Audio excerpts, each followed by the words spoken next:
You're not going to like what I have to say. I think Emu kills Jinbei. And the reason why I say that is because Jinbei, for all intents and purposes, is expendable in the grander scheme of the crew. And it doesn't really matter if Emu is the ultimate or penultimate antagonist. There has to be a reason why Luffy goes after Emu. Because right now, there's no actual reason why Luffy would even want to fight Emu. This is a spoiler for Elbaf. However, in the Elbaf arc, we have this long flashback that features Rox D. Zebek and the Rox crew. Rox D. Zebek is revealed to be the father of Marshall D. Teach, otherwise known as Blackbeard, and Emu is responsible for possessing and ultimately getting Rox D. Zebek killed. So, Blackbeard has a reason why he would go after the world government and possibly Emu specifically if he found out who Emu was. Which that information doesn't seem too unavailable because Ivankov knows Emu's full name. Yes, Ivankov. And no one looks at that. We did a whole video about that. But anyway, so a relationship has been established between Emu and Blackbeard, and that's why Emu has Blackbeard's wanted poster in their sanctuary.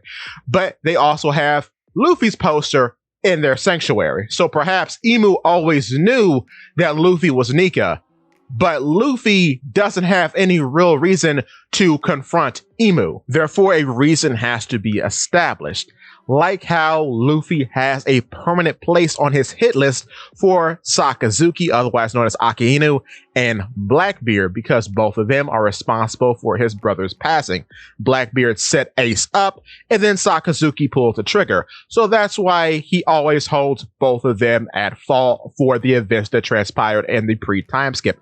However, there has to be a similar reason as to why Luffy would eternally hate Emu. And I think this will be the reason why. I think Emu will be responsible for killing Jinbei in one way or another.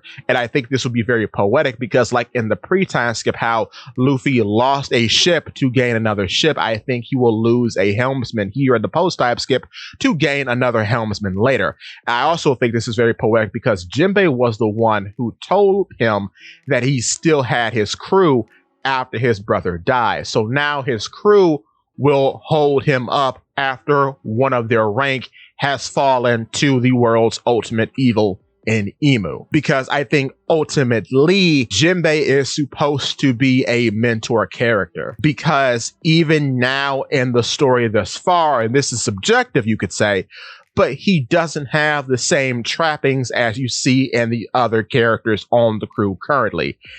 There is a strong established dream that is selfish onto himself. There is no real strong reason why he is a helmsman, not like the other characters. And we did an entire movie on this. So if you want a more in-depth explanation, I would encourage you to go check that out.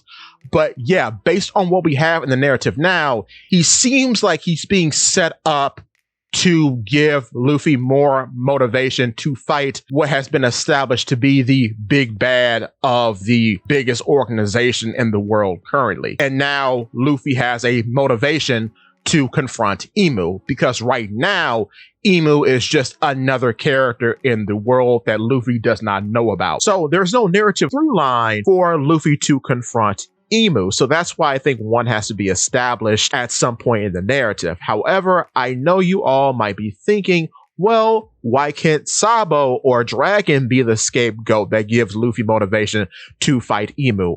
Well, we've kind of played that card already with family members, considering Ace is the reason why Luffy is opposed to Blackbeard and Sakazuki.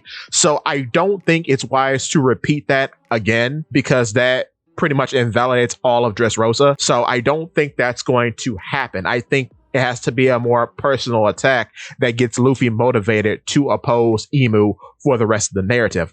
However, considering the Revolutionary Army, I do think they're going to fall. And I do think Sabo is going to pick up the pieces of the organization. Now, what could be a possible setup to Jinbei dying is that after the Revolutionary Army falls, this could endear Koala to join the Straw Hats as a strategic opportunity to get back at the world government for destroying the Revolutionary Army and killing Jinbei, whom she knew in her childhood. That might be a bit of a stretch, but I could see something like that happening in the future, presumably. Now, taking more of a detour because it is important in talking about the Revolutionary Army, I do think they will fall from the inside out because I do think Ivankov is going to be the trigger for this to happen, because it's very odd that, once again, Ivankov is the one who name drops the full name of Emu, the supposed main antagonist or penultimate antagonist of the series.